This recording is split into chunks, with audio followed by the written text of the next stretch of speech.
여러분은 혹시 아침에 눈 뜬 후 첫 1시간이 여러분이 90세 이상까지 살 수 있을지를 좌우한다는 사실을 알고 계셨나요? 충격적이지만 사실입니다.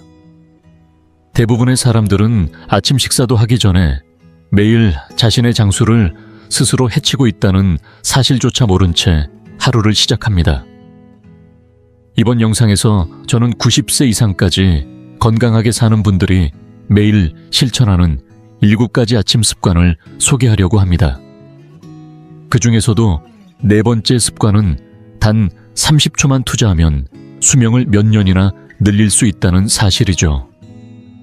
이런 내용은 대부분의 의사들이 잘 말해주지 않지만 증거는 분명합니다. 이제 이정호 씨의 이야기를 들어보세요. 65세였던 그는 주변 친구들이 심장병 인지력 저하, 보행장애 등으로 힘들어하는 모습을 지켜봤습니다. 그런데 오늘날 93세가 된 이정호 씨는 여전히 혼자서 생활하며 운전도 하고 주 3회나 지역 공동체 정원에서 봉사활동까지 하고 있습니다. 비결이 무엇일까요? 유전이 아닙니다. 그의 가족 대부분은 75세도 채 못 넘기고 세상을 떠났습니다. 그 차이는 65세 때 건강 세미나에서 배운 7가지 아침 습관을 실천하면서 시작되었습니다. 겉보기에 사소한 변화가 그의 건강 곡선을 완전히 뒤바꿔 놓았습니다. 주변 사람들이 하나둘씩 쇠약해질 때 그는 반대로 활력을 되찾았습니다. 제가 물었을 때 그는 주저없이 아침 루틴을 꼽았습니다. 아침에 눈 뜨고 첫 1시간 동안 한 일 덕분에 오늘의 내가 있을 수 있었습니다. 라고 말하더군요. 이제 여러분께도 그 이정호 씨의 비밀을 알려드리려고 합니다. 60세 이후 건강을 완전히 바꿔줄 아침 습관 함께 알아보시겠습니까?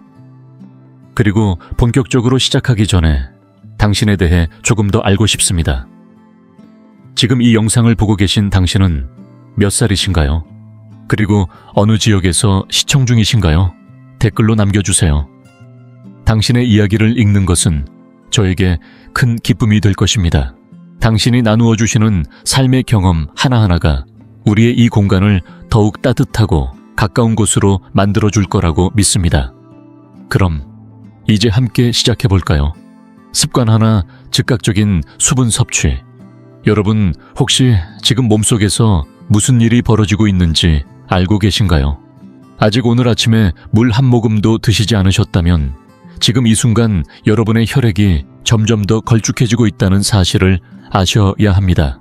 이 혈액 점도는 심장과 뇌에 위험한 압력을 가하고 있다는 점 정말 중요합니다.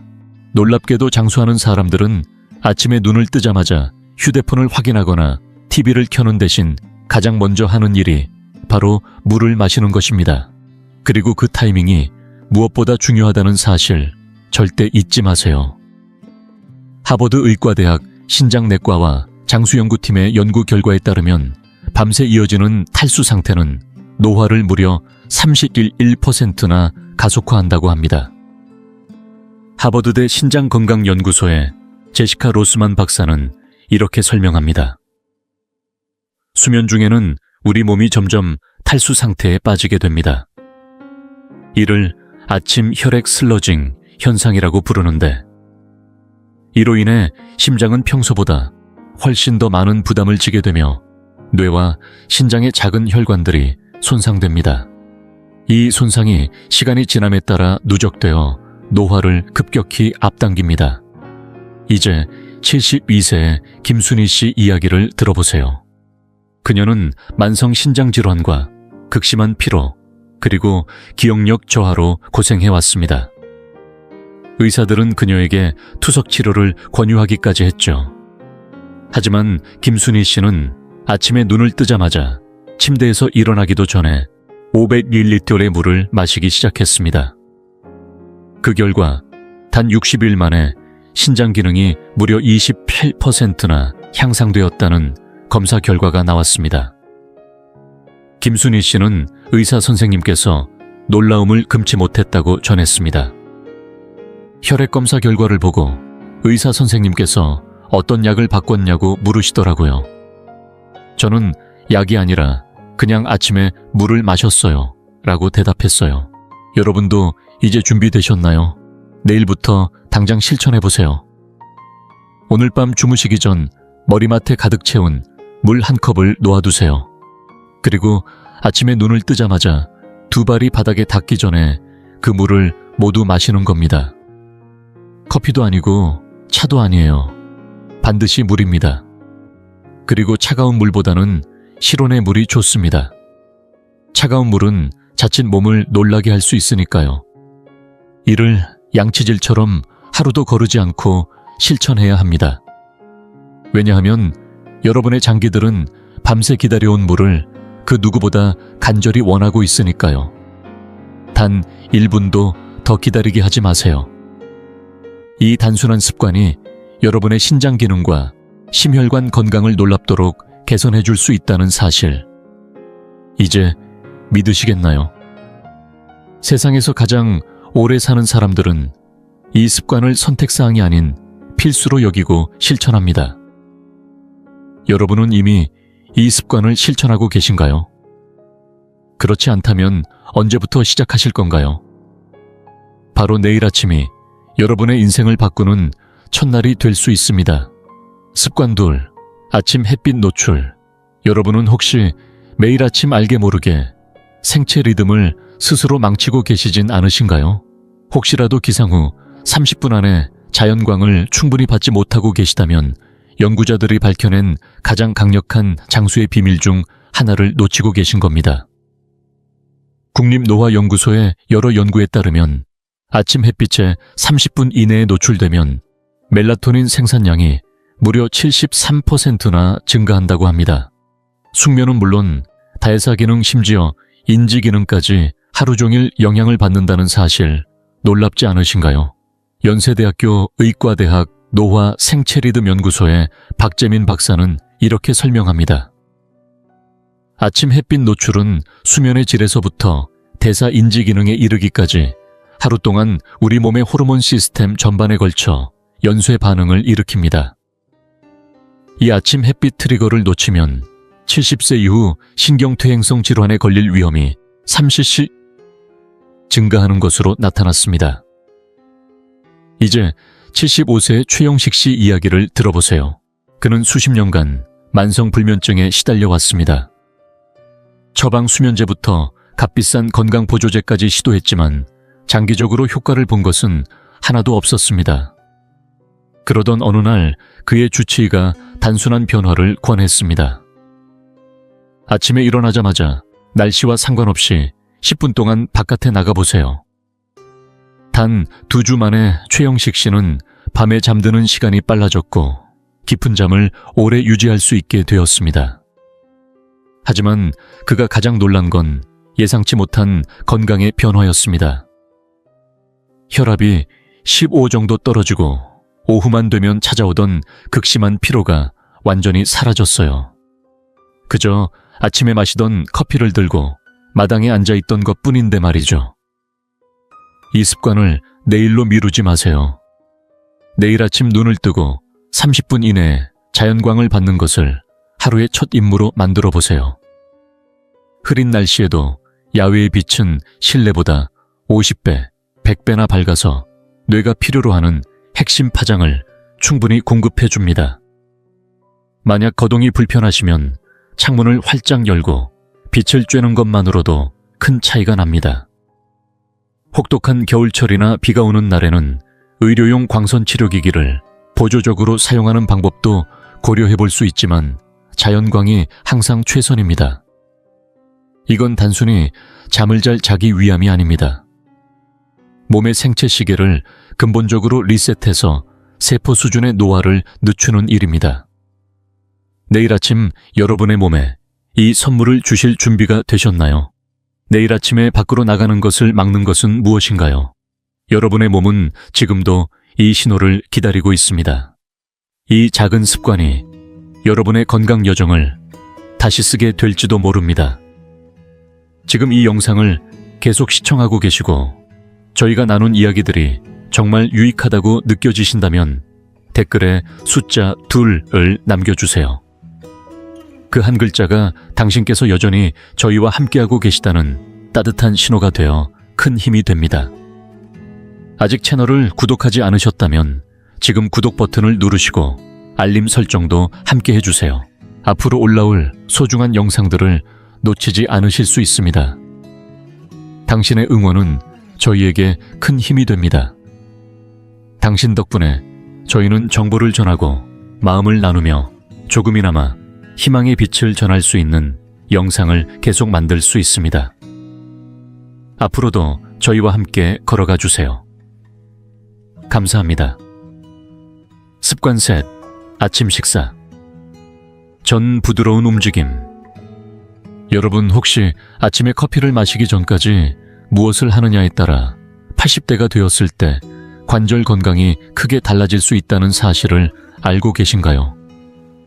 많은 분들이 아침 식사를 하기 전까지 몸을 거의 움직이지 않는다는 치명적인 실수를 저지르고 계십니다. 하지만 이렇게 가만히 있는 시간이 사실상 관절의 염증 반응을 촉발하여 관절 노화를 앞당기는 원인이 될 수 있다는 점 꼭 기억해 두셔야 합니다.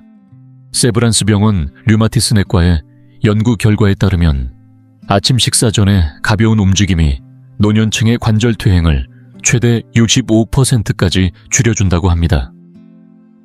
이 병원의 노년의학과장인 이현숙 박사는 이렇게 설명합니다. 저희 연구에 따르면 아침 식사 전에 몸을 움직이는 습관은 세포의 자가포식 과정을 활성화시켜 관절 건강을 지키는데 결정적인 역할을 합니다. 식사 후에 움직이는 사람들과 비교했을 때 염증 수치에서 뚜렷한 차이를 보였어요. 이 습관 하나로 인생이 바뀐 사람의 이야기를 들어보세요. 올해 68세가 된 이정순 씨는 수년간 심각한 관절염 통증으로 고생하다 무릎 인공관절 수술을 권유받았습니다. 마지막 희망으로 찾아간 물리치료색에서 들은 조언은 너무나도 단순했죠. 일어나자마자 음식이나 커피를 섭취하기 전에 딱 7분만 가벼운 스트레칭을 해보세요. 그 결과는 놀라웠습니다.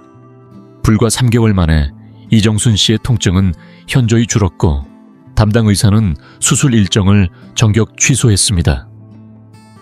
이제 내 인생에서 운동은 끝났다고 생각했는데 손주들과 놀 수 있을 만큼 좋아졌어요.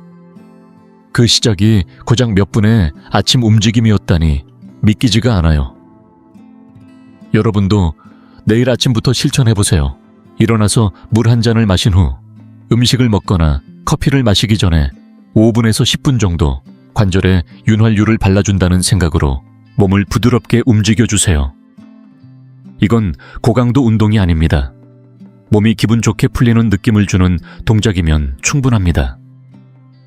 발목, 무릎, 엉덩이, 어깨, 손목을 작은 원을 그리듯 천천히 돌려주세요. 일어나서 천천히 좌우로 몸을 흔들어 보세요. 가능하면 발끝을 살짝 만져보거나 몸을 앞으로 살짝 숙여주세요. 중요한 건 관절과 근육이 깨어날 수 있도록 계속해서 부드럽게 움직여주는 겁니다. 혹시 아침에 일어나면 몸이 뻣뻣하다고 느끼시나요? 그건 몸이 보내는 아주 중요한 신호입니다. 그냥 넘기지 마세요. 이 짧은 기회가 여러분의 관절을 수십 년 더 건강하게 지켜줄 수 있습니다. 내일 아침 이 몇 분을 투자해 관절을 위한 삶의 변화를 만들어 보실 준비가 되셨나요? 85세, 90세가 되어도 가뿐하게 움직이는 모습을 상상해 보세요. 그렇게 사는 분들은 타고난 행운아가 아닙니다. 그저 이 아침 습관을 꾸준히 실천했을 뿐입니다. 여러분도 함께 하시겠습니까? 습관 넷 30초 호흡 연습 혹시 알고 계셨나요? 단 30초간의 이 호흡 습관이야말로 90세를 훌쩍 넘긴 분들이 공통적으로 실천하고 있는 가장 강력한 장수 습관이라는 사실을요. 그런데도 많은 사람들이 이 습관의 가치를 전혀 인식하지 못한 채 그냥 넘기고 있다는 점 안타깝습니다. 아침에 어떻게 숨을 들이쉬고 내쉬느냐가 하루 종일 이어지는 스트레스 반응을 결정짓고 나아가 인생의 길이와 질까지 바꿀 수 있다는 사실, 여러분은 알고 계셨나요?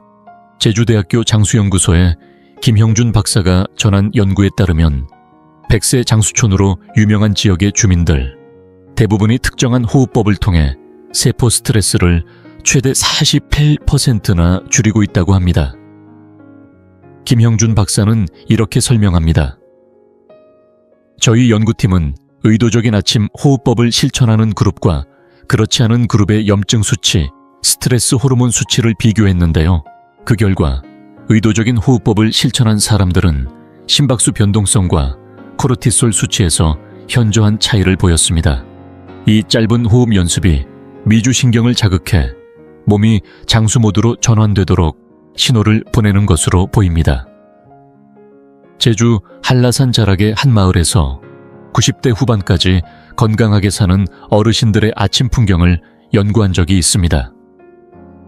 그곳에서 매일 아침이면 마을 어르신들이 집 밖으로 나와 규칙적으로 깊고 리드미컬한 호흡을 이어가는 모습을 볼 수 있었습니다.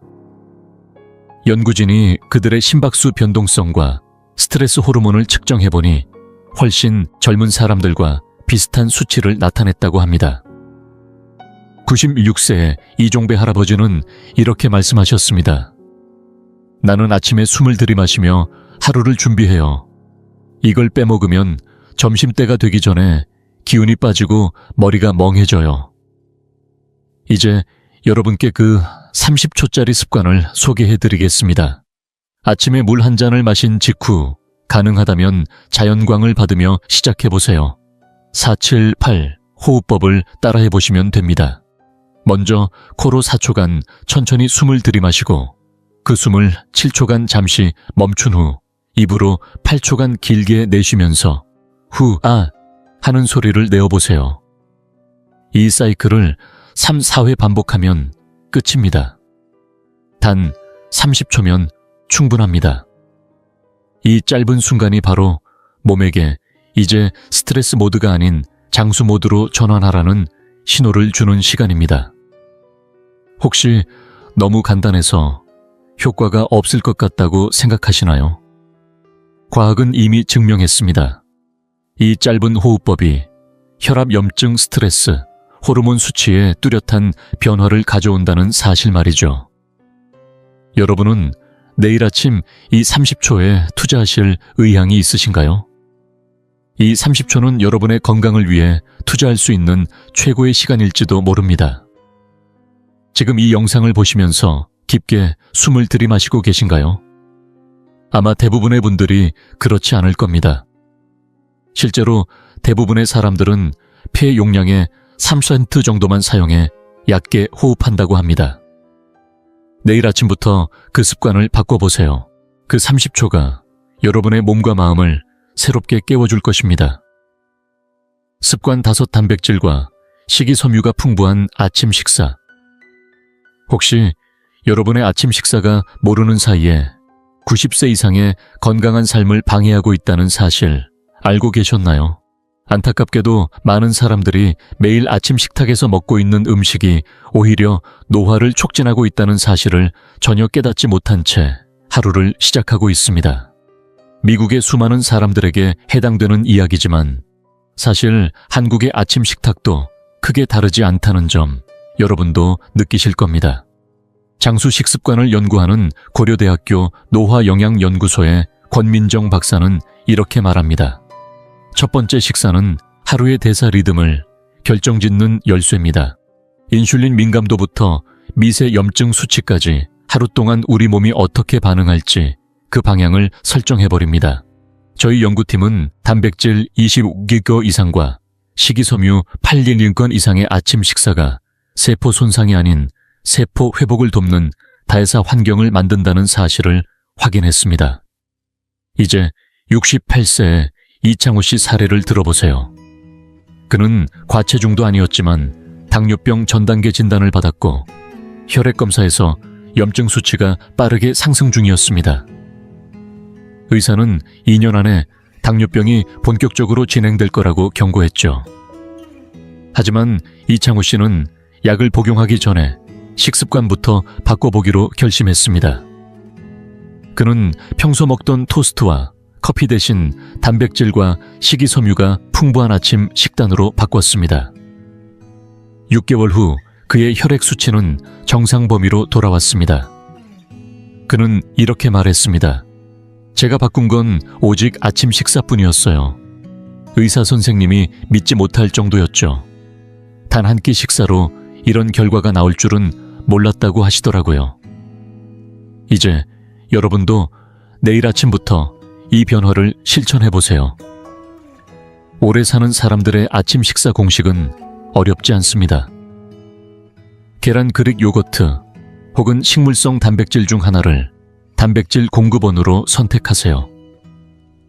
여기에 식이섬유가 풍부한 베리류 치아씨드 오트밀 혹은 각종 채소를 곁들이면 됩니다.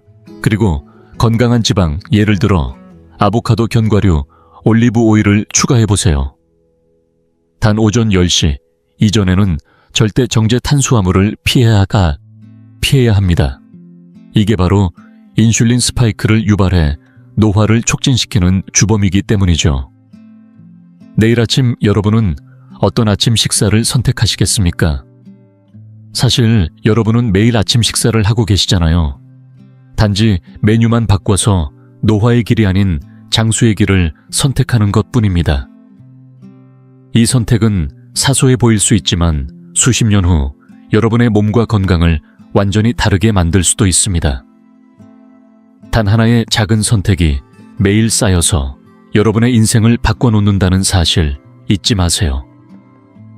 내일 아침 여러분의 건강을 위한 새로운 출발을 만들어 보세요. 습관 6아침의 사회적 연결. 여러분 혹시 아침의 작은 인사가 건강 보조제보다 훨씬 강력한 수명을 연장하는 비결이 될 수 있다는 사실을 알고 계셨나요? 그저 따뜻한 인사 한마디, 사람과의 연결이야말로 장수를 위한 필수 습관이라는 사실이 점점 밝혀지고 있습니다. 사회적 고립이 몸에 미치는 영향이 담배 하루 15개비를 피우는 것과 맞먹는다는 연구 결과가 있다는 점 믿기 어려우시죠? 그런데 놀라운 건 단순히 사람을 만나는 것만 중요한 게 아니라 언제 만나느냐도 엄청나게 중요하다는 사실입니다. 연세대학교 노화사회건강연구소의 김현우 박사는 하버드 대학의 80년 연구 결과를 인용하며 이렇게 말합니다. 아침 10시 이전에 의미 있는 사회적 접촉을 한 사람들은 그렇지 않은 사람들에 비해 전체 사망률이 무려 29%나 낮았습니다. 아침의 사회적 상호작용이 하루 종일 심혈관계와 면역계 기능을 좋게 만드는 신경 전달 물질 패턴을 형성하는 것으로 보입니다.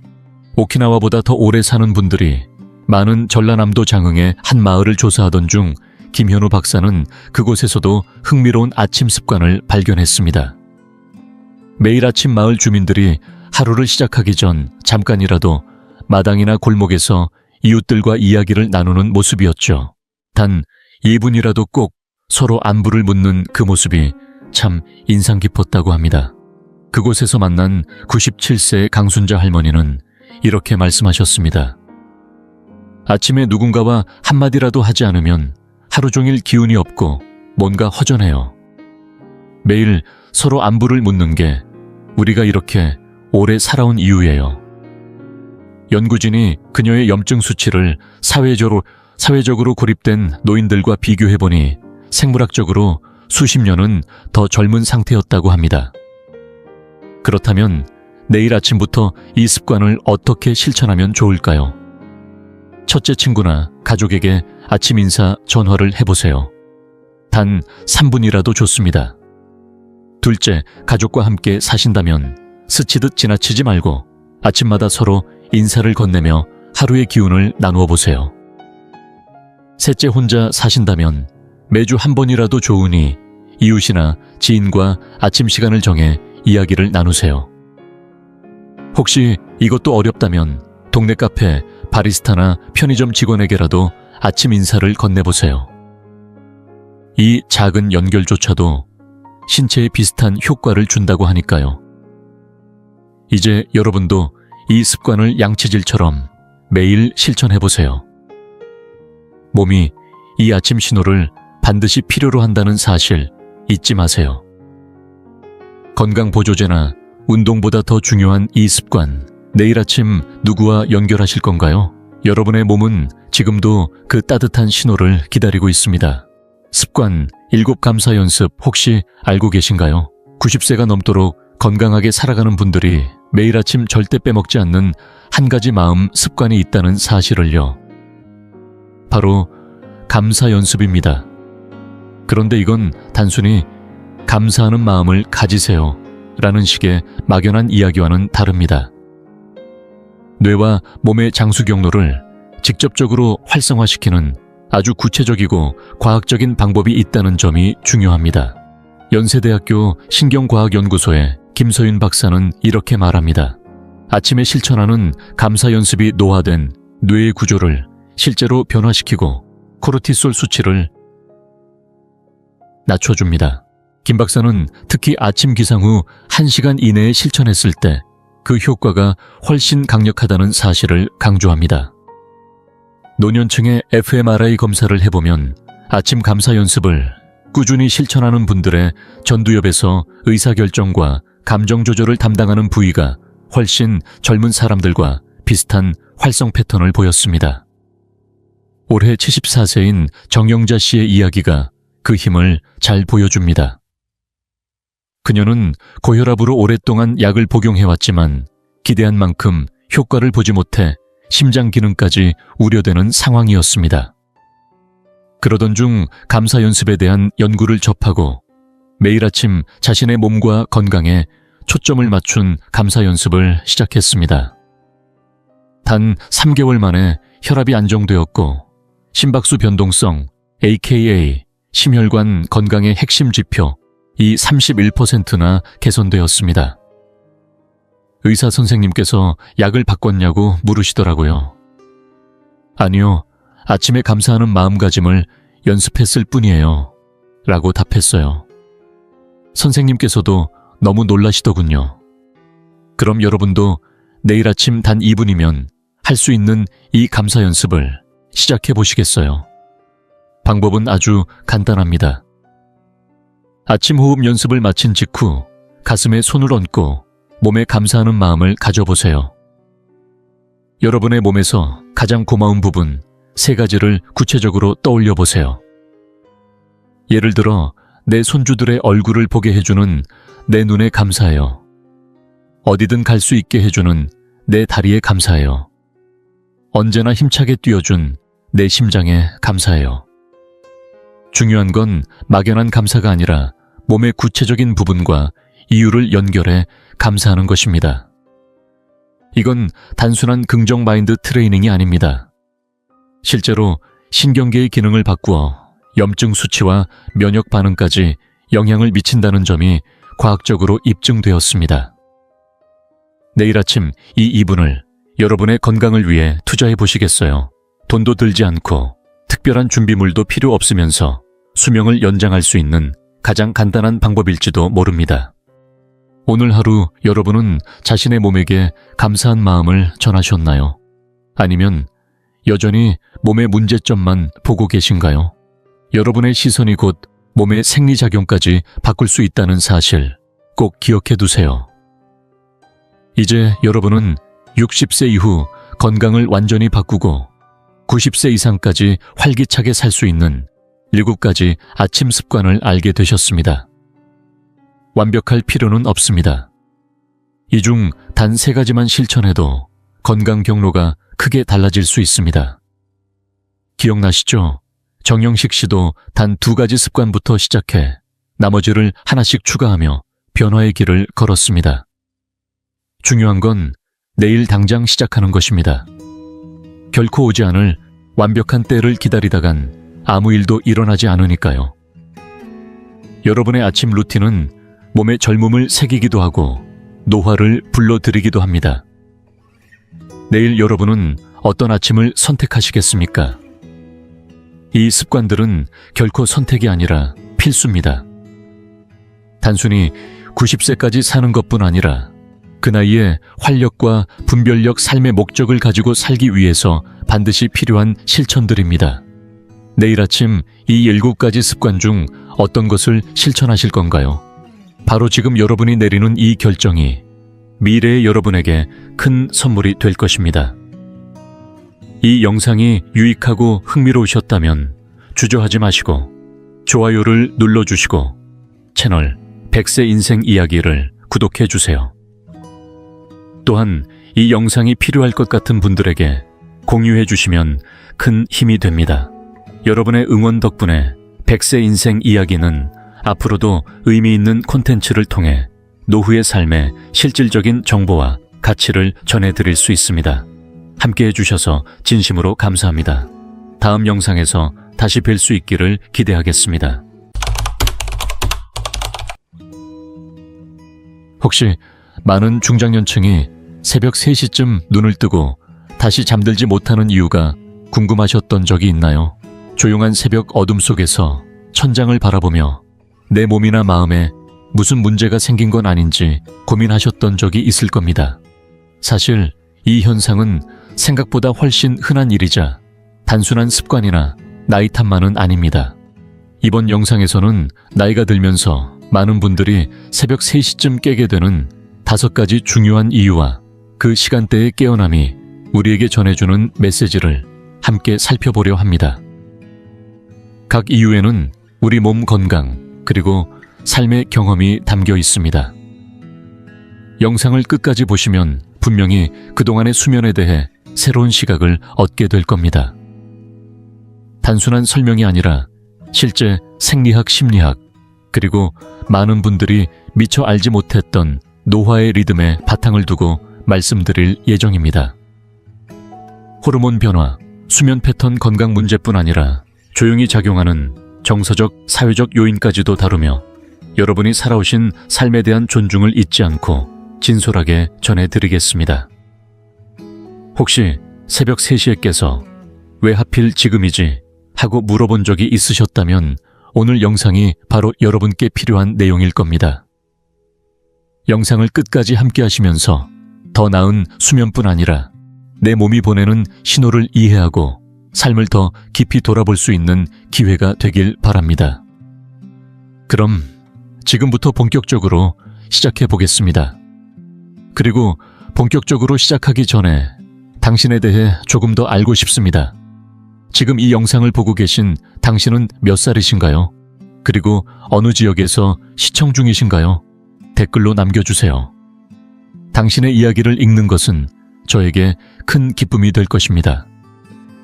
당신이 나누어 주시는 삶의 경험 하나하나가 우리의 이 공간을 더욱 따뜻하고 가까운 곳으로 만들어 줄 거라고 믿습니다. 그럼 이제 함께 시작해 볼까요? 첫 번째 이유는 바로 멜라토닌 분비 감소입니다. 많은 중장년층이 새벽 3시 무렵에 깨어나 다시 잠들지 못하는 이유 중 하나가 나이가 들수록 체내에서 자연스럽게 분비되는 멜라토닌이 줄어들기 때문입니다. 멜라토닌은 흔히 우리 몸의 생체시계라 불리는 수면각성 리듬을 조절하는 호르몬으로 숙면에 빠지고 그 상태를 유지하는 데 핵심적인 역할을 합니다. 젊었을 때는 밤마다 일정하고 풍부한 멜라토닌이 분비되어 깊고 연속적인 수면을 누릴 수 있었습니다. 하지만 세월이 흐르면서 이 호르몬의 분비량이 서서히 줄어들게 되고 이 변화가 숙면의 질에 상당한 영향을 미칩니다. 하루를 충분히 보내거나 저녁을 평온하게 마무리한 날에도 밤이 깊어 2시, 3시, 때로는 4시가 되면 멜라토닌의 자연 분비가 너무 낮아져서 깊은 수면 상태를 유지하기 어렵습니다. 갑작스러운 소음이나 꿈 때문이 아니라 뇌가 서서히 각성 상태로 전환되면서 충분한 멜라토닌이 이를 붙잡아주지 못해 깨게 되는 것입니다. 이는 당신이 뭔가 잘못해서가 아니며 몸이 제 기능을 못해서도 아닙니다. 단지 나이가 들면서 체내 화학작용이 변하는 자연스러운 과정일 뿐입니다. 더욱이 침실 환경은 이 문제를 더 악화시킬 수 있습니다. 창문 밖, 가로등 불빛, 탁상 시계에 깜박거리는 불빛 문틈 아래로 새어 들어오는 복도 조명 같은 아주 작은 빛조차도 멜라토닌 분비를 억제합니다. 나이가 들수록 이런 외부 자극에 더 민감해져서 새벽 3시에 깨어남이 더욱 짜증스럽게 느껴질 수 있습니다. 예를 들어 이제 72세가 된 박영수 씨를 떠올려 보세요. 평소 잠자리가 좋은 편이었는데 요즘 들어 새벽 3시 15분쯤이면 자주 눈이 떠집니다. 불안하거나 짜증이 나는 건 아니고 그저 아침이 된 듯 정신이 맑아지는 느낌이라고 합니다. 그러던 중 멜라토닌 문제라는 사실을 알게 되면서 더 이상 스스로를 탓하기보다는 노화로 인한 자연스러운 현상임을 받아들이게 되었습니다. 그 뒤로 박영수 씨는 침실을 더 어둡게 만들고 잠들기 1시간 전에는 스마트폰이나 TV를 멀리하며 저녁 산책을 통해 생체 리듬을 자연스럽게 조율하는 습관을 들였습니다. 이런 작은 변화들이 몸에게 아직 밤이라는 신호를 보내주는 데 도움이 되었고 예전처럼 완벽하게 깊은 잠을 자지는 못해도 이제는 몸의 변화를 거스르기보다는 자연스럽게 받아들이게 되었다고 합니다. 이처럼 이해가 생기면 모든 것이 달라집니다. 새벽에 일어나는 것이 당신의 잘못이 아니라 단순히 호르몬 변화 때문이라는 사실을 알게 되면 몸을 원망하기보다는 수면을 돕는 방법을 찾아 실천할 수 있습니다. 깨달음의 힘은 놀랍습니다. 좌절을 연민으로 바꿔주고 자기 몸을 돌보는 방법에 대해 더 지혜로운 선택을 할 수 있게 만듭니다. 두 번째 이유, 수면 주기의 변화수와 수면 단계의 앞당겨짐. 중장년층이 새벽 3시 무렵에 깨서 다시 잠들기 어려워지는 또 하나의 중요한 이유는 나이가 들면서 우리 몸의 내부 시계가 자연스럽게 앞으로 이동하기 때문입니다. 이를 수면 단계 앞당겨짐, Advanced Sleep Phase 현상이라고 부르는데요. 나이가 들어감에 따라 생체 리듬이 서서히 앞당겨져서 저녁이 되면 평소보다 일찍 졸음이 오고 아침에도 평소보다 더 이른 시간에 눈을 뜨게 됩니다. 예전에는 밤늦게 영화를 보다가 꾸벅꾸벅 졸거나 알람이 울리기 전까지도 단잠을 자곤 했지만 요즘 들어서는 알람이 울리기 전부터 눈이 번쩍 뜨여버리는 날이 많아집니다.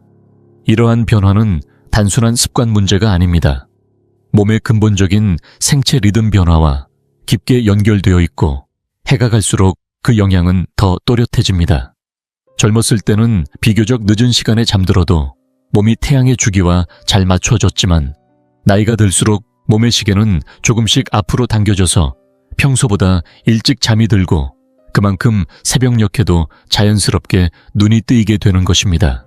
예를 들어 밤 9시쯤에 잠이 들거나 혹은 그보다 더 일찍 잠드는 날도 생기는데 이렇게 되면 새벽 3시쯤이면 이미 몸이 충분한 수면 주기를 마쳤다고 인식해버립니다. 그래서 아직 바깥은 캄캄한데도 머리가 맑아지고 이제 하루를 시작할 때인가 하는 느낌이 드는 것이지요. 이건 결코 당신에게 문제가 있어서가 아닙니다. 단지 몸이 이제는 새로운 일정에 맞춰 작동하고 있다는 뜻일 뿐입니다. 마치 오래된 시계가 계절마다 조금씩 앞으로 맞춰지는 것처럼 몸도 시간이 지나면서 점점 앞당겨져서 작동하는 셈이죠.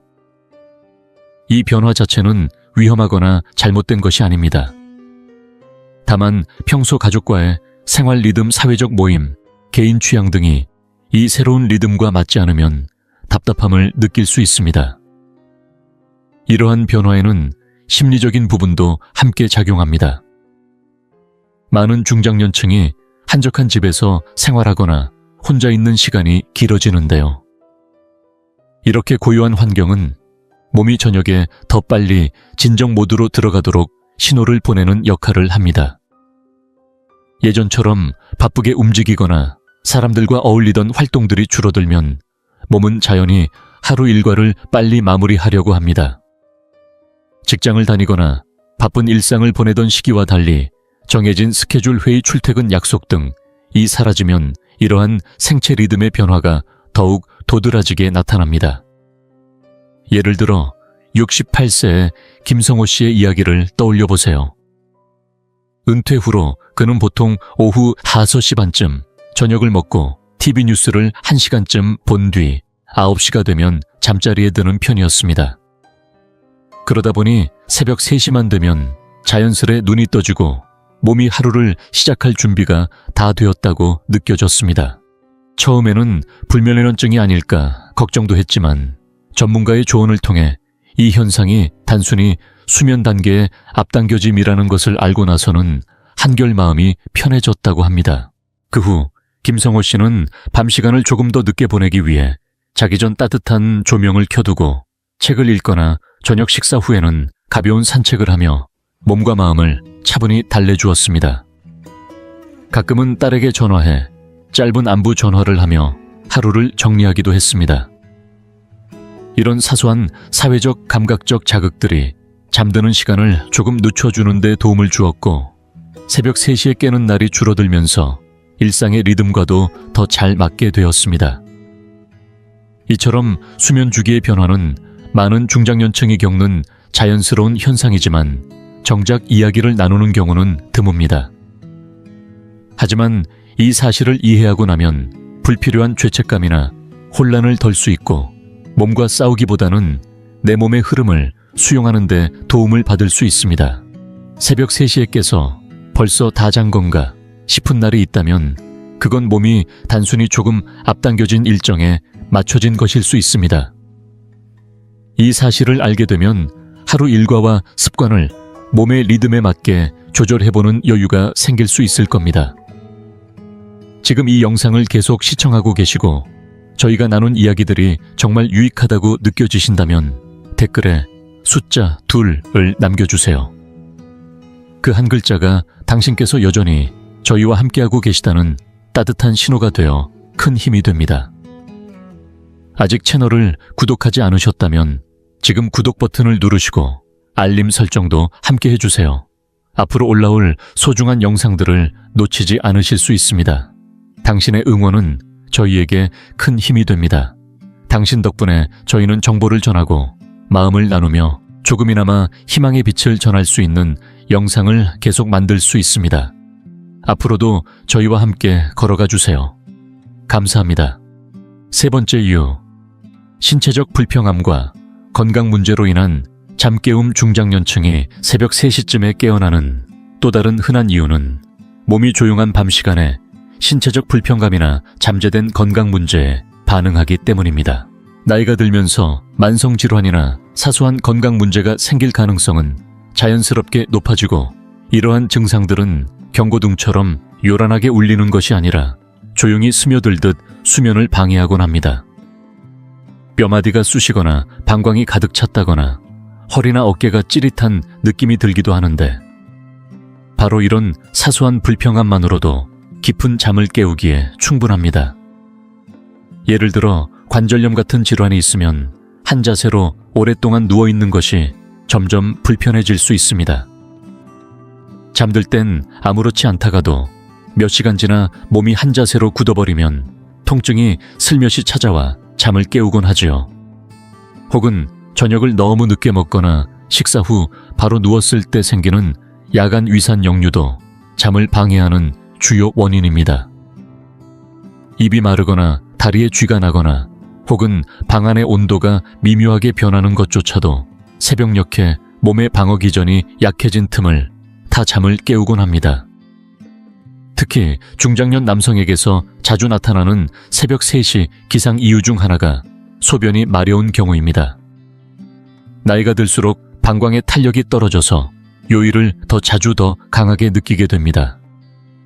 낮에는 다른 일에 집중하다 보니 잠깐 잊을 수 있지만 밤이 깊어 조용한 방 안에서 누워있다 보면 그 감각이 더욱 또렷하게 다가옵니다.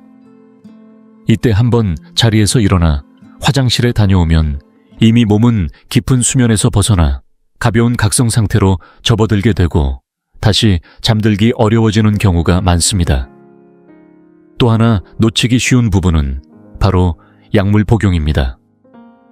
혈압약, 심장약, 통증 관리, 약물 등을 규칙적으로 복용하는 중장년층이 많아지는데 이런 약물 중에는 잦은 배뇨, 천변화 빛이나 소리에 대한 예민함 같은 부작용이 따라오는 경우도 적지 않습니다.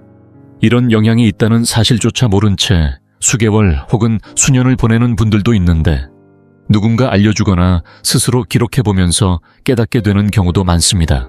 예를 들어볼까요? 76세의 김순애 씨는 원래 잠이 얕은 편이었는데 지난 1년 사이 새벽 3시 반이면 거의 매일 깨어나곤 했습니다. 처음에는 그냥 나이 들어서 그러려니 하고 넘겼지만 병원에 가서 상담을 받아본 결과 평소 복용하던 약물이 몸의 수분 균형에 영향을 주면서 야간 소변을 자주 보게 만든다는 사실을 알게 되었습니다. 이후 의사와 상의해 복용 시간을 조절하고 생활 습관에도 몇 가지 변화를 주었더니 예전보다 훨씬 덜 깨게 되었고 깨더라도 금방 다시 잠들 수 있었다고 합니다. 여기서 중요한 건 이렇게 새벽에 깨는 일이 내 몸이 고장났다는 신호는 아니라는 점입니다. 오히려 몸이 여전히 나를 지켜주고 있다는 증거입니다. 몸은 매 순간 반응하고 경고를 보내고 균형을 맞추려 애쓰고 있습니다. 이런 신호들을 잘 살펴보면 더 나은 관리와 현명한 선택을 할 수 있게 되고 내 몸에 대한 신뢰도 한층 높아집니다. 새벽 3시에 눈이 떠진다는 것이 불편한 일처럼 느껴질 수도 있겠지만 어쩌면 그건 몸이 나에게 보내는 조용한 알림일지도 모릅니다. 조금 더 나를 살펴보고 돌봐줘야 할 때야 라고 말이죠. 작은 변화를 통해 건강을 돌보고 더 깊은 휴식을 찾는 기회로 삼는 것도 좋을 것 같습니다.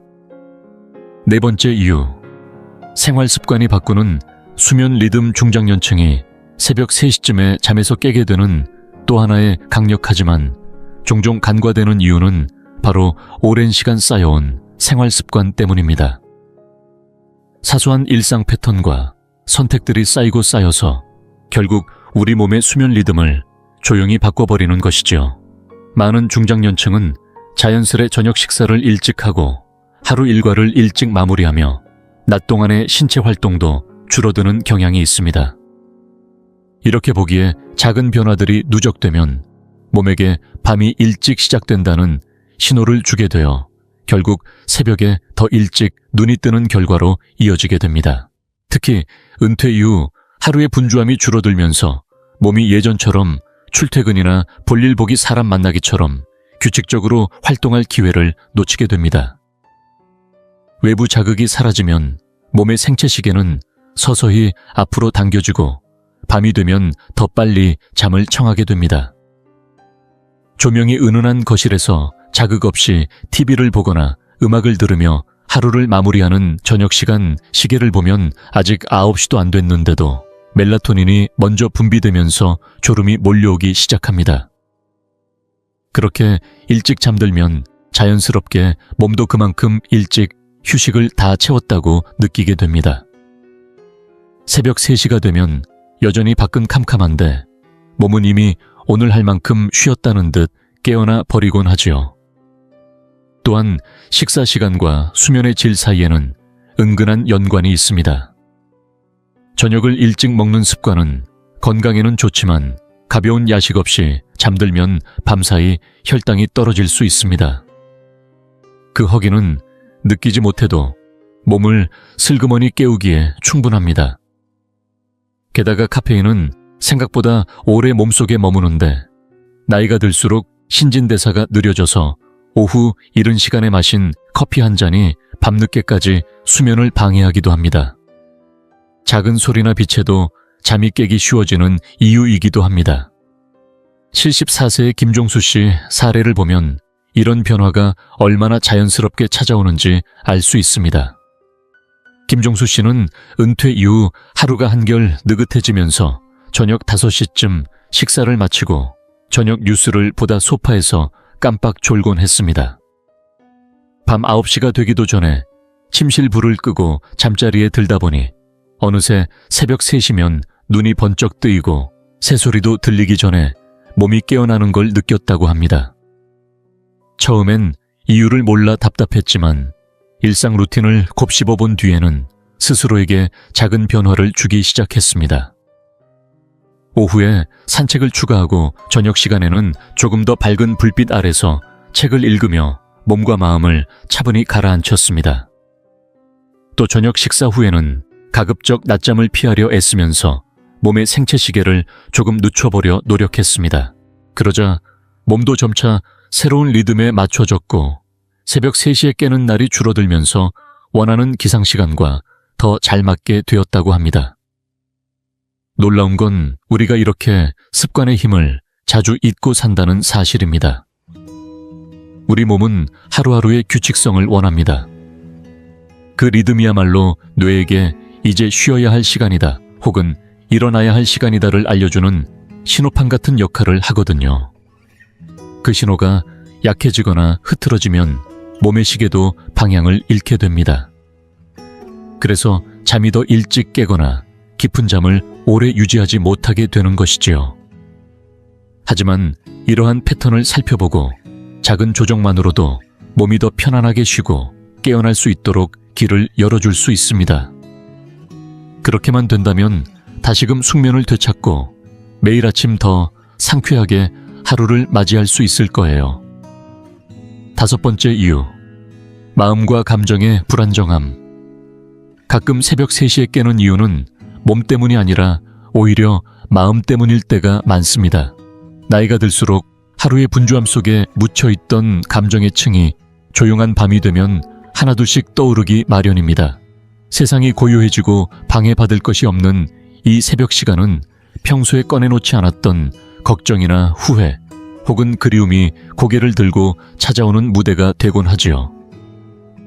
이때 잠에서 깨는 건 시끄러운 소음이나 통증 때문이 아니라 머릿속에서 문득 정리되지 않은 생각들이 흘러나오고 마음 한켠에 놓여있던 근심이나 묻혀있던 기억들이 부드럽게 떠오르기 때문입니다. 젊은 시절에 느꼈던 불안처럼 날카롭거나 급박한 것이 아니라 조용히 배경음처럼 깔리듯 마음을 간지리는 듯한 느낌이 들기도 합니다. 무엇인지 정확히 짚어내기 어렵더라도 뭔가 편치 않은 기운이 남아있는 듯한 그런 감각이지요. 몸이 바쁘게 움직이던 시절에는 이런 생각들이 묻혀 있었을 수 있습니다.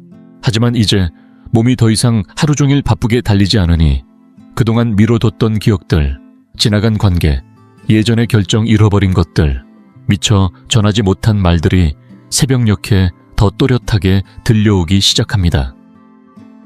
이때 외로움이라는 감정이 한몫 타기도 합니다. 나이가 들수록 가족과 친구의 모임이 줄고 자식들은 각자 바쁜 삶을 살고 생활의 패턴도 달라집니다. 낮에는 사람들과의 소통으로 마음이 덜 느껴질 수 있지만 밤이 찾아오면 그 조용함이 마음속 빈자리를 더욱 크게 느끼게 합니다. 이런 외로움은 꼭 무겁게 다가오지 않을 수도 있습니다. 가끔은 누군가와 대화하고 싶은 마음이 살짝 고개를 들거나 방 안의 적막함을 깨우는 작은 바람 같은 감각으로 다가올 수도 있습니다. 예를 들어 80세의 이순자 씨를 떠올려 봅시다. 그녀는 낮에는 정원 가꾸기를 하거나 손주들과 전화 통화를 하고 좋아하는 드라마를 보며 시간을 보냅니다. 하지만 새벽 3시가 되면 자꾸만 남편과 함께했던 시간들이 스쳐 지나가고 낮에는 애써 미뤄둔 걱정들도 조용히 다시 찾아옵니다. 처음엔 이게 수면 장애인 줄 알았지만 시간이 지나면서 이 일이 단순히 수면 문제가 아니라는 사실을 깨닫게 되었습니다. 그녀의 마음이 말을 걸어오고 있었던 것이지요. 그 뒤로 이순자 씨는 잠자리 옆에 작은 노트를 두고 새벽에 눈이 뜨면 그때 떠오른 생각을 간단히 적어두기 시작했습니다. 특별한 글은 아니지만 마음속에 담긴 솔직한 말들을 적으며 스스로에게 귀 기울여 주었던 겁니다. 또 저녁에는 잔잔한 음악을 틀거나 친구에게 안부 문자를 보내면서 하루를 마무리하는 의식을 더했습니다. 그렇게 작은 습관들이 마음의 작은 숨통을 틔워주었고 새벽에 깨더라도 다시 잠이 드는 것이 훨씬 수월해졌습니다. 사실 마음이라는 것은 시계처럼 정확히 맞춰진 스케줄을 따르지 않습니다. 떠오르고 싶은 기억은 때를 가리지 않고 찾아오고 던지고 싶은 질문은 새벽에라도 고개를 들 수 있습니다. 그리고 이 모든 것은 결코 흠이 아닙니다. 오히려 살아온 세월이 만들어낸 깊이의 증거이지요. 새벽녘에 깨어나고 문득 생각에 잠기는 것은 내 안에 쌓여온 지혜가 모습을 드러내려는 순간일지도 모릅니다. 기쁨과 아픔, 수많은 이야기를 겪어온 당신의 마음은 단순한 기억 이상의 것입니다. 이럴 때는 그 깨달음을 억누르거나 없애려 애쓰기보다는 오히려 호기심과 따뜻한 시선으로 바라보는 것이 좋습니다. 내 마음이 지금 나에게 어떤 이야기를 들려주려 하는지, 무슨 말을 해야 안심이 될지, 혹은 어떤 부분에 조금 더 자비가 필요할지를 살펴보세요. 오히려 이런 새벽의 깨달음이 진정한 휴식이 될 수도 있습니다.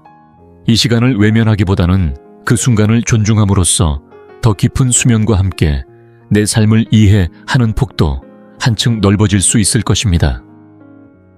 마무리하며 오늘 영상을 함께 하신 여러분께 잠시 시간을 내어 지금 들으신 내용을 되새겨 보시길 바랍니다. 가장 크게 와닿은 부분이 무엇이었나요? 혹시 몸 안의 시계가 변하는 부분이었을까요? 건강에서 오는 작은 변화였을까요? 아니면 세상이 고요해질 때만 느껴지는 그 묘한 감정의 파도였을까요? 이 5가지 이유는 각기 다른 시각에서 새벽녘에 깨는 경험을 바라볼 수 있게 해줍니다. 그리고 그 어떤 것도 여러분의 몸과 마음이 고장났다는 신호는 아닙니다. 오히려 삶의 이 시기를 지나며 몸과 마음이 여전히 얼마나 부지런히 반응하고 적응하며 살아 숨쉬는지를 보여주는 증거입니다. 새벽이 오기 전 그 고요한 시간에 몸이 보내는 신호를 이해하는 것만으로도 우리는 놀라운 힘을 얻습니다. 새벽 3시에 깬다는 사실을 귀찮은 일로만 보지 않고 오히려 몸이 보내는 작은 신호, 스스로의 필요와 습관, 그리고 마음을 더 살펴보라는 메시지로 바라본다면 어떨까요? 여러분은 이 경험에서 혼자가 아니며 같은 질문을 던지는 이들도 분명히 있습니다. 그러나 통찰이 생기면 우리는 강해집니다. 그리고 그 강함은 더 깊은 휴식과 편안함, 내 몸의 리듬에 더 잘 맞추어 사는 작은 변화를 만들어낼 수 있는 자유를 줍니다. 오늘 이 5가지 이유 중 하나라도 내게 해당한다고 느끼셨다면 이제 나는 단순히 나이 들어가는 것이 아니라 성장하고 있다는 사실을 기억해 주세요. 그리고 그 성장은 더 의식적으로 쉬고 몸을 한층 부드럽게 돌보고 아침을 조금 더 이해와 평안으로 맞이할 수 있는 기회를 선물해 줄 것입니다. 이 영상이 유익하고 흥미로우셨다면 주저하지 마시고 좋아요를 눌러주시고 채널 100세 인생 이야기를 구독해 주세요. 또한 이 영상이 필요할 것 같은 분들에게 공유해 주시면 큰 힘이 됩니다. 여러분의 응원 덕분에 100세 인생 이야기는 앞으로도 의미 있는 콘텐츠를 통해 노후의 삶에 실질적인 정보와 가치를 전해드릴 수 있습니다. 함께해 주셔서 진심으로 감사합니다. 다음 영상에서 다시 뵐 수 있기를 기대하겠습니다. 대부분의 사람들은 70세 이후 건강을 지키기 위해서는 더 많이 걷는 것이 중요하다고 생각하지만 의사들은 이제 그것이 오히려 주의해야 할 습관이라고 경고하고 있습니다. 걷는 것은 분명 몸을 움직이는데 효과적인 활동이지만 만약 그것이 유일한 운동이라면 오히려 노화를 앞당기는 잘못된 선택이 될 수 있습니다. 나이가 들수록 우리 몸은 단순한 보행 이상을 필요로 합니다. 근육을 유지하고 균형을 잡고 관절을 보호하기 위해서는 다른 방식의 움직임이 반드시 필요합니다. 걷기에만 의존하고 나머지 중요한 운동 요소들을 놓치게 되면 결국 근육이 빠르게 줄고 관절에 무리가 가며 낙상 위험까지 높아질 수 있습니다. 그래서 전문가들은 이제 70세 이후에는 걷는 시간을 줄이고 그보다 더 중요한 5가지 영역에 집중해야 한다고 말합니다. 이 5가지는 단순한 팁이 아니라 오랫동안 활력을 유지하며 독립적인 삶을 살아가는 데 있어 핵심이 되는 비결입니다. 이번 영상에서는 걷기 외에 어떤 요소들이 진짜 건강을 지키는 기반이 되는지를 구체적으로 나누어 설명드릴 예정입니다. 이 간단한 변화들이 당신의 움직임을 더 자유롭게 만들고 뼈 건강을 지키며 삶의 시간을 더욱 길게 연장시켜 줄 수 있습니다. 끝까지 함께 해주세요. 마지막에 소개할 내용은 거의 아무도 말하지 않지만 장수와 깊은 관련이 있는 중요한 주제입니다. 그리고 본격적으로 시작하기 전에 당신에 대해 조금 더 알고 싶습니다. 지금 이 영상을 보고 계신 당신은 몇 살이신가요? 그리고 어느 지역에서 시청 중이신가요? 댓글로 남겨주세요. 당신의 이야기를 읽는 것은 저에게 큰 기쁨이 될 것입니다. 당신이 나누어 주시는 삶의 경험 하나하나가 우리의 이 공간을 더욱 따뜻하고 가까운 곳으로 만들어줄 거라고 믿습니다. 그럼 이제 함께 시작해볼까요? 하나. 근력 유지, 독립적인 삶을 위한 첫걸음 걷기는 몸을 움직이는 데 있어 훌륭한 방법입니다. 하지만 만약 걷기만이 유일한 운동이라면 오히려 몸의 노화를 앞당기는 결과를 초래할 수 있다는 사실 알고 계셨나요? 나이가 들수록 우리 몸은 단순한 활동 이상을 요구합니다. 근육을 유지하고 균형을 지키며 관절을 보호하려면 걷기만으로는 충분하지 않습니다. 특히 근육량의 감소, 즉 근감소증은 70세 이후 삶의 질을 좌우하는 큰 변수 중 하나입니다. 문제는 걷기만으로는 근육을 충분히 자극하지 못한다는 점입니다. 걷기는 주로 하체를 사용하는 활동이긴 하나 그마저도 저항이 거의 없어 근육을 단련하는 운동으로 보기엔 부족합니다. 그래서 요즘 많은 전문가들이 이야기합니다. 70세 이후 진짜 건강을 지키고 싶다면 근력 운동을 우선순위로 두십시오. 근력 운동은 단순히 몸을 단단하게 만드는 것 이상의 의미를 갖습니다. 균형을 향상시키고 낙상을 줄이며 일상생활에서의 독립성을 유지하게 해줍니다. 예를 들어 무거운 장바구니를 별 어려움 없이 들 수 있다면 혹은 손을 쓰지 않고 의자에서 자연스럽게 일어날 수 있다면 아직은 근육이 제 역할을 하고 있다는 신호입니다. 반대로 예전엔 쉽게 했던 동작이 요즘 들어 점점 힘들어졌다면 그건 근육이 서서히 약해지고 있다는 조용한 경고일지도 모릅니다. 서울에 사는 74세의 이정수 씨도 그런 경험을 했습니다. 정수 씨는 매일 공원을 걸으며 나는 건강하다고 믿었습니다. 그런데 어느 날 예전보다 가벼웠던 상자를 들어 올리는데도 팔에 힘이 빠지고 허리에 무리가 오기 시작했습니다. 소파에서 일어날 때도 무릎에 힘이 빠져 잠시 멈칫하는 자신을 보며 처음엔 나이 탓이겠지 하고 넘겼습니다. 하지만 진료를 받은 의사는 말했습니다. 근육은 저절로 사라지는 게 아니라 쓰지 않으면 훨씬 더 빨리 줄어듭니다. 그날 이후 정수 씨는 운동 방식을 바꾸었습니다. 처음엔 가벼운 저항 밴드를 이용해 팔을 움직이고 벽에 손을 대고 스쿼트를 시작했습니다. 작은 아령을 이용한 움직임도 더해갔죠.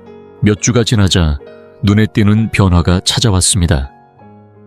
몸이 가벼워지고 계단을 오를 때도 중심이 흔들리지 않았습니다. 무엇보다 하루를 버티는 에너지가 다시 살아나는 느낌을 받았다고 합니다. 여기서 중요한 점은 근력 운동이 헬스장에서 무거운 중량을 드는 것만을 의미하지 않는다는 겁니다. 집에서도 충분히 할 수 있습니다. 저항 밴드를 사용한 팔 운동 주방 싱크대를 짚고 하는 푸시업 물병이나 김치통을 들고 하는 들어올리기 동작만으로도 근육은 반응합니다. 핵심은 점진적인 자극, 즉 조금씩 강도를 늘려가며 근육에 도전을 주는 것입니다. 이때 생기는 작지만 꾸준한 변화가 건강에 큰 전환점을 만들어냅니다. 더불어 근육의 중요성은 단지 힘에만 국한되지 않습니다. 근육량이 많을수록 기대 수명이 길어지고 인지 능력의 유지에도 긍정적인 영향을 미친다는 연구 결과도 있습니다. 움직임이 편해지고 넘어짐이 줄어들며 삶의 주도권을 놓치지 않게 되는 것. 이 모든 것이 근육에서 시작됩니다. 지금 내 근력이 어느 정도인지 궁금하시다면 간단한 테스트를 해보세요. 의자에 앉았다가 손을 쓰지 않고 일어날 수 있는지 확인해 보십시오. 무리 없이 일어나셨다면 아주 좋은 신호입니다. 혹시 주저앉거나 몸을 앞으로 쏠리게 된다면 지금이 근력을 다시 세우기 시작할 가장 좋은 시기입니다. 늦었다고 생각할 필요는 없습니다. 근력은 나이를 불문하고 회복이 가능합니다. 하루 10분씩이라도 꾸준히 하면 몸은 반드시 그 변화에 반응합니다. 혹시 이 영상을 보고 계시고 이 내용이 도움이 되셨다면 댓글에 숫자 1번을 남겨주세요. 당신의 참여는 다른 분들에게도 큰 용기가 됩니다. 2. 균형은 나이보다 먼저 무너집니다. 걷는 것은 건강을 유지하는 데 유익한 습관입니다. 하지만 우리가 잘 모르는 사실 하나가 있습니다. 걷기만으로는 균형 감각을 유지할 수 없습니다. 많은 분들이 나는 평생 걸어왔으니 균형은 괜찮겠지 라고 생각하시지만 안타깝게도 균형 능력은 나이와 함께 점점 약해지고 훈련하지 않으면 조용히 그러나 분명히 사라져 갑니다. 70세 이후 건강을 지키기 위해 가장 먼저 고려해야 할 것은 넘어지지 않는 힘입니다. 낙상은 단순한 사고가 아닙니다. 고관절 골절, 척추 손상, 장기적인 침상 생활로 이어질 수 있으며 회복에는 몇 달 혹은 몇 년이 걸리기도 합니다. 중요한 건 이런 낙상 대부분이 다리 힘이 약해서가 아니라 균형 감각이 무뎌져서 발생한다는 사실입니다. 언제부턴가 양말을 신을 때 한 발로 서 있기 힘들다. 선반 위 물건을 꺼내려다 중심이 흔들렸다. 이런 작은 순간들은 몸이 조용히 위험 신호를 보내고 있는 것입니다. 서울 성북구에 사는 김영수 씨, 76세는 늘 활동적인 분이었습니다. 하루도 빼놓지 않고 동네를 걷고 가벼운 등산도 즐기셨죠. 하지만 어느 날 횡단보도 앞에서 보도를 내딛던 순간 발끝이 턱에 걸리며 순간적으로 중심을 잃고 휘청했습니다. 다행히 바로 옆 가로등을 붙잡아 큰 사고는 피했지만 그날 이후 계단을 내려갈 때도 문턱을 지날 때도 자신감보다 불안감이 먼저 앞서게 되었다고 말합니다. 진료 후 의사는 이렇게 조언했습니다. 균형 감각은 타고나는 게 아닙니다. 꾸준히 연습해야 유지됩니다. 영수 씨는 그날부터 집안에서 한 발 들고 버티기, 제자리에서 무게중심 이동하기, 줄 따라 걷기 같은 간단한 균형 훈련을 시작했습니다. 처음엔 몇 초도 어렵던 동작이었지만 점점 안정감이 생기고 일상 속 동작들이 훨씬 부드럽고 자신감 있게 바뀌었다고 합니다. 균형 훈련은 결코 어려운 것이 아닙니다. 특별한 장비도 넓은 공간도 필요 없습니다. 다만 필요한 건 매일 몇 분 나에게 집중하는 시간입니다. 예를 들어 부엌 조리대 옆에 서서 한쪽 다리를 살짝 들어 10초간 유지해보세요. 쉽게 가능하다면 지금의 균형 상태는 좋은 편입니다. 하지만 다리가 떨리거나 주변을 붙잡아야 버틸 수 있다면 그건 몸이 보내는 분명한 신호입니다. 이제 균형을 다시 훈련할 때가 되었습니다. 균형 능력이 좋아지면 단순히 넘어지지 않는 것에서 그치지 않습니다. 자세가 바르게 유지되고 움직임 하나하나에 안정감이 생기며 작은 충격에도 몸이 즉각적으로 반응할 수 있는 회복 탄력성이 생깁니다. 이는 단지 몸의 문제만이 아니라 움직일 수 있다는 자신감과 심리적 안정감으로도 이어집니다. 혹시 최근 들어 걷다가 휘청거리거나 작은 발걸음에도 움찔했던 기억이 있으신가요? 그렇다면 지금이 바로 균형을 위한 시간을 시작할 때입니다. 그리고 그것은 단 몇 분의 연습으로 충분히 바뀔 수 있습니다. 이 영상이 지금 여러분의 일상에 작은 변화의 계기가 되길 바랍니다. 셋. 굳어가는 몸 줄어드는 자유, 걷기는 다리에 움직임을 주고 혈액순환을 도와주는 좋은 습관입니다. 그러나 우리가 종종 간과하는 사실이 있습니다. 걷는 것만으로는 몸의 유연성과 관절의 가동성을 유지하기 어렵다는 점입니다. 70세 이후 움직임이 점점 둔해지고 관절이 굳어지는 건 자연스러운 현상이긴 하지만 그 속도와 정도는 어떻게 쓰느냐에 따라 크게 달라질 수 있습니다. 언제부턴가 고개를 좌우로 돌릴 때 목이 뻣뻣하거나 양말을 신을 때 허리를 충분히 숙이기 힘들어진 경험 있으신가요? 이러한 작은 불편함은 대개 나이가 들어서 그렇겠지 라고 생각하며 넘기기 쉽지만 실은 몸이 더 이상 예전처럼 움직이지 못한다고 조용히 말해주는 신호입니다. 문제는 이 변화를 자각할 때쯤이면 이미 가동 범위가 줄어들고 그만큼 생활의 자유도도 함께 줄어든다는 점입니다. 앉았다가 일어나는 동작문을 열거나 높은 곳에 손을 뻗는 움직임. 이 모두는 유연성과 가동성이 뒷받침되어야 가능한 일입니다.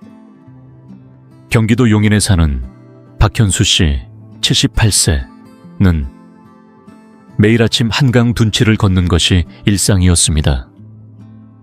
운동도 꾸준히 하는 편이었고 본인도 건강하다고 생각했죠. 하지만 어느 날 아침에 일어나 침대에서 일어나려는데 몸이 유난히 무겁고 뻣뻣한 느낌이 들었습니다. 물건을 집으려 허리를 숙일 때는 무릎을 더 깊이 굽히게 되었고 상체를 트는 것도 예전보다 어색해졌습니다. 처음엔 그냥 피곤해서 그런가 했지만 진료를 받은 의사는 이렇게 말했습니다. 이건 단순한 노화가 아닙니다. 관절을 충분히 쓰지 않고 반복된 패턴만 유지하면 점점 움직일 수 있는 범위가 줄어듭니다. 이후 현수 씨는 루틴을 바꿨습니다. 가벼운 스트레칭으로 하루를 시작하고 목 돌리기, 어깨 회전, 무릎 당기기, 발목 돌리기 같은 관절과 근육을 넓은 범위로 천천히 움직이는 동작들을 하루에 10분씩 실천하기 시작했습니다. 불과 몇 주 만에 몸이 더 부드러워졌고 기지개를 켜거나 재채기를 할 때도 전보다 편안한 느낌을 받게 되었다고 합니다. 많은 분들이 스트레칭하면 앉아서 발끝을 만지는 동작만 떠올리십니다. 하지만 정말 필요한 것은 그런 수동적인 동작이 아니라 다양한 관절의 방향과 범위를 천천히 넓혀주는 능동적인 움직임입니다. 이를테면 벽에 손을 짚고 천천히 고관절을 회전하거나 앉은 상태에서 무릎을 안쪽으로 끌어안는 동작 의자에 앉아 발목을 원형으로 돌리는 것만으로도 우리 몸은 부드럽고 통증 없는 상태를 유지할 수 있습니다. 이러한 유연성 운동은 단순히 덜 뻣뻣하게 만들기 위한 것이 아닙니다. 혈액순환을 촉진하고 자세를 바르게 유지하며 작은 충격에도 관절이 무리 없이 반응할 수 있도록 도와주는 핵심적인 준비 운동입니다. 그리고 이 모든 효과는 일상 속 통증 감소, 낙상 위험 감소, 삶의 편안함 증가로 이어집니다. 혹시 지금 앉은 자리에서 고개를 천천히 왼쪽 오른쪽으로 돌려보세요. 부드럽게 돌아가시나요? 아니면 중간에 걸리는 느낌이나 당김이 있나요? 이 작고 단순한 동작이 지금의 유연성과 관절 상태를 그대로 보여줍니다. 만약 조금이라도 불편함을 느끼셨다면 지금이 시작하기 딱 좋은 때입니다. 걷기는 기본적인 건강을 지켜주는 수단일 수 있지만 몸을 부드럽게 유지하고 자유롭게 움직이게 만드는 힘은 유연성에서 나옵니다. 하루 몇 분이면 충분합니다. 그 작은 실천이 나이 들어도 불편 없이 움직이는 미래를 만들어줍니다. 이 영상을 계속 보고 계신다면 댓글에 숫자 3번을 남겨주세요. 당신의 선택이 또 다른 누군가의 움직임이 될 수 있습니다. 넷. 몸의 중심이 무너지면 일상도 기울어집니다. 걷기만으로는 부족한 게 또 하나 있습니다. 바로 몸의 중심을 지탱해주는 코어 근육과 바른 자세 유지입니다. 많은 분들이 코어라고 하면 단순히 복부에 탄탄한 근육이 생기는 것을 떠올리지만 실제로 코어는 우리의 허리, 복부, 골반 등 아래를 감싸며 전신의 균형과 안정성을 유지해주는 근본적인 힘입니다. 나이가 들수록 이 코어 근육의 역할은 점점 더 중요해집니다. 하지만 대부분은 이를 늦게 깨닫게 됩니다. 허리가 아프기 시작하거나 등을 자꾸 구부정하게 세우게 되면서야 내가 예전 같지 않구나 하는 걸 실감하곤 하죠. 코어가 약해지면 겉으로 보기에만 불편한 게 아니라 실제로 척추에 가해지는 압력이 커지고 균형 감각이 무너지며 낙상의 위험이 높아집니다.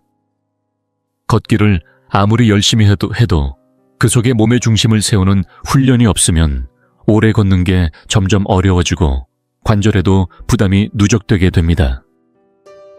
특히 허리 통증, 어깨, 굽힘, 가슴이 눌리는 듯한 답답함은 단순한 노화가 아니라 약해진 중심 근육들이 제 역할을 못하고 있다는 신호일 수 있습니다.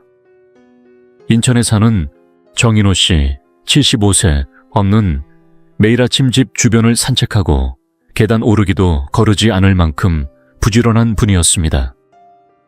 그런데 최근 들어 이상한 느낌이 자꾸 들기 시작했습니다. 어깨가 앞쪽으로 말리고 허리가 금세 뻐근해지며 걷는 동안 몸이 앞쪽으로 기울어지는 느낌이 드는 겁니다. 예전엔 가볍던 외출이 요즘엔 조금만 걸어도 온몸이 뻐근하고 지치는 걸 느꼈습니다. 병원을 찾아간 인호 씨에게 의사는 말했습니다. 자세가 무너지면 폐활량도 줄고 움직임도 제한돼요. 이건 걷기만으로는 해결되지 않습니다. 그날 이후 인호 씨는 일상에 작은 변화를 주기 시작했습니다. 벽에 등을 기대고 머리, 어깨, 엉덩이를 일렬로 붙이며 바르게 서는 연습 의자에 앉아 배에 힘을 주고 척추를 세우는 훈련, 숨을 들이마시며 복부를 부드럽게 수축하는 복식 호흡 등 특별한 장비 없이도 가능한 코어 강화 운동을 시작했습니다. 놀랍게도 불과 몇 주 만에 허리 통증이 눈에 띄게 줄고 호흡이 편안해졌으며 외출할 때 몸의 자세가 달라졌다는 걸 느꼈다고 합니다. 코어는 단지 보기 좋은 몸매를 위한 것이 아닙니다. 신체의 균형, 내장기관의 위치, 안정, 바른 자세, 그리고 낙상 예방까지 모든 움직임의 기반이 되는 힘입니다. 집 안에서도 손쉽게 할 수 있는 코어 운동은 다양합니다. 벽에 등을 붙이고 선체, 복부에 힘을 주어 자세를 유지하는 동작 의자에 앉아 허리를 곧게 세우고 배를 안쪽으로 조이는 호흡 훈련, 천천히 몸통을 좌우로 돌리는 가벼운 회전 운동 등이 있습니다. 이런 작은 움직임이 쌓여 중심이 단단해지고 자세가 바로 서며 움직임 하나하나가 훨씬 수월해지는 변화를 만듭니다. 테스트 해보고 싶으신가요? 지금 서 있는 상태에서 벽에 등을 붙여보세요. 머리, 어깨, 엉덩이가 모두 자연스럽게 벽에 닿는지 확인해 보십시오. 만약 몸을 억지로 세우지 않으면, 닿지 않거나 허리가 심하게 뜬다면 당신의 코어와 자세가 지금 도움을 필요로 하고 있다는 신호입니다. 몸이 보내는 이런 신호를 무심코 지나치지 마세요. 코어 근육은 근력 균형, 호흡, 소화, 심지어 걸음걸이의 품격까지 영향을 미칩니다.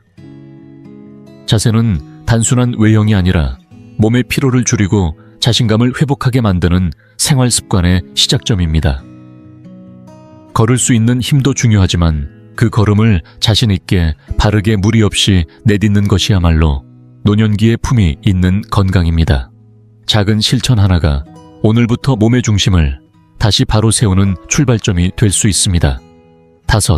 무릎이 들려주는 이야기. 관절이 원하지 않는 걸음 걷기는 단순하면서도 가장 쉽게 실천할 수 있는 운동입니다. 그래서 많은 분들이 걷기를 노년의 건강 습관으로 선택합니다. 그러나 조용히 들여다보면 걷기만으로는 해결되지 않는 문제들이 분명히 존재합니다. 그중 하나가 바로 관절의 부담입니다. 나이가 들수록 우리 몸의 관절은 점점 약해집니다. 연골이 닳고 관절 사이를 보호해주던 윤활액이 줄어들며 충격을 흡수하는 능력도 떨어지기 시작하죠. 이때 걷기만을 반복하게 되면 같은 부위에 지속적으로 충격이 누적되며 무릎, 고관절, 발목, 심지어 허리까지 통증이 이어질 수 있습니다. 많은 분들이 관절 통증은 나이 드니 당연한 거지라고 말합니다. 하지만 실제로는 충격을 흡수하지 못하는 방식의 반복된 움직임이 관절을 조용히 망가뜨리고 있다는 사실을 인지하지 못하는 경우가 많습니다. 부산에 사는 윤미자 씨 77세는 매일 오전 아파트 단지를 1시간씩 걸으며 건강을 유지하고 있다고 생각했습니다. 그런데 최근 들어 무릎이 자주 뻣뻣하고 긴 걷기 후엔 허리와 엉덩이 주변까지 묵직한 통증이 찾아왔습니다. 병원을 찾은 미자 씨에게 의사는 이렇게 말했습니다. 걷는 건 좋은 운동이지만 반복된 충격은 관절에 무리를 줄 수 있습니다. 이제는 충격을 덜 주는 운동으로 바꿔야 할 때입니다. 이후 미자 씨는 운동 방식을 조금 바꾸었습니다. 매일 걷기 대신 일주일에 3번은 수중 운동을 하고 실내에서 고정식 자전거를 천천히 타거나 의자에 앉아 관절을 부드럽게 풀어주는 스트레칭을 시작한 것이죠. 몇 주 지나지 않아 놀라운 변화를 느꼈습니다. 걷기 후에 묵직한 통증이 사라졌고 무릎이 예전보다 자연스럽게 움직이며 계단 오르내리기도 한결 편해졌습니다. 무릎, 고관절, 발목처럼 체중이 실리는 관절은 나이가 들수록 더욱 민감해지고 반복된 충격에 점점 약해집니다. 그래서 전문가들은 70세 이후엔 걷기만을 고집하기보다 관절을 보호하고 부담을 줄여주는 저충격 운동을 병행할 것을 권합니다. 예를 들어 수영이나 아쿠아로빅은 물의 부력 덕분에 몸에 가해지는 중력을 줄여주어 관절에 부담 없이 유산소 운동이 가능합니다. 자전거 타기나 실내 사이클도 관절에 무리가 적고 하체 근육을 고르게 사용하는 장점이 있습니다.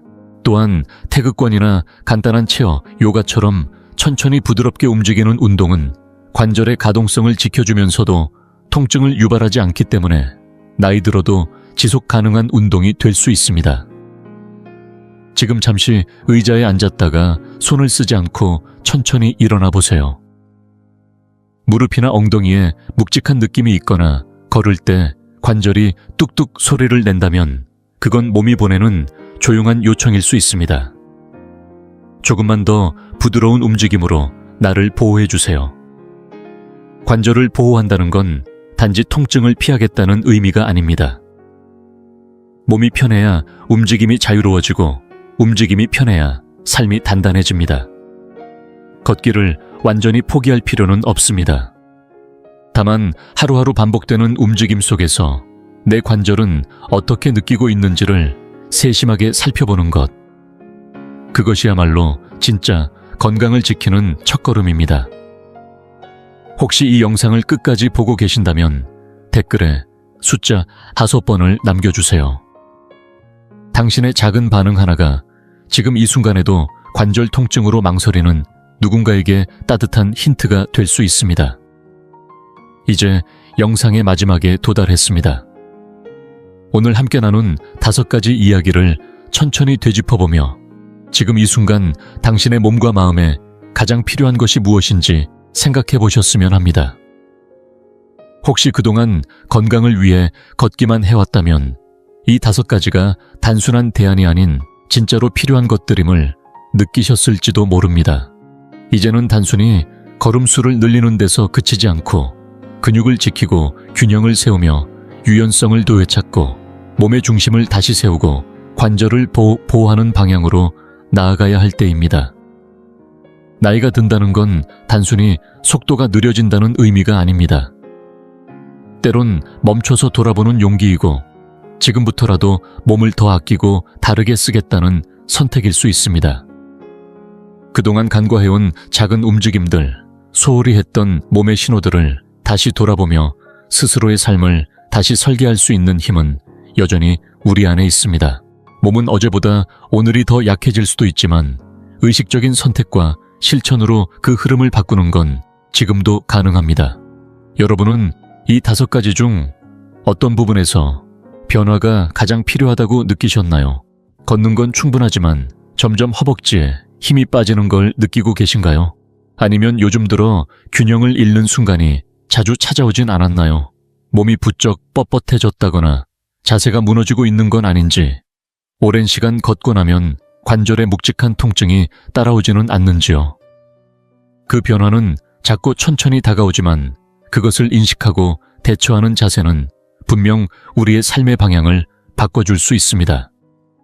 댓글을 통해 오늘 영상에서 가장 마음에 남은 내용 하나와 앞으로 실천해보고 싶은 점을 짧게 나눠주시면 좋겠습니다. 당신의 경험과 생각이 다른 분들에게도 도움이 될 수 있으니까요. 우리의 삶은 서로의 이야기 속에서 배우고 자랍니다. 그리고 그런 연결은 나이와 상관없이 우리 모두에게 깊은 울림을 남깁니다. 이 영상이 유익했다면 좋아요와 구독을 통해 응원해 주세요. 그런 작은 행동이 더 많은 분들과 이 이야기를 나눌 수 있는 힘이 됩니다. 함께 건강한 노년을 만들어가고 싶습니다. 오늘 함께 해주셔서 감사합니다. 다음 영상에서 다시 뵙겠습니다. 이 영상이 유익하고 흥미로우셨다면 주저하지 마시고 좋아요를 눌러주시고 채널 100세 인생 이야기를 구독해주세요. 또한 이 영상이 필요할 것 같은 분들에게 공유해주시면 큰 힘이 됩니다. 여러분의 응원 덕분에 100세 인생 이야기는 앞으로도 의미 있는 콘텐츠를 통해 노후의 삶에 실질적인 정보와 가치를 전해드릴 수 있습니다. 함께해 주셔서 진심으로 감사합니다. 다음 영상에서 다시 뵐 수 있기를 기대하겠습니다.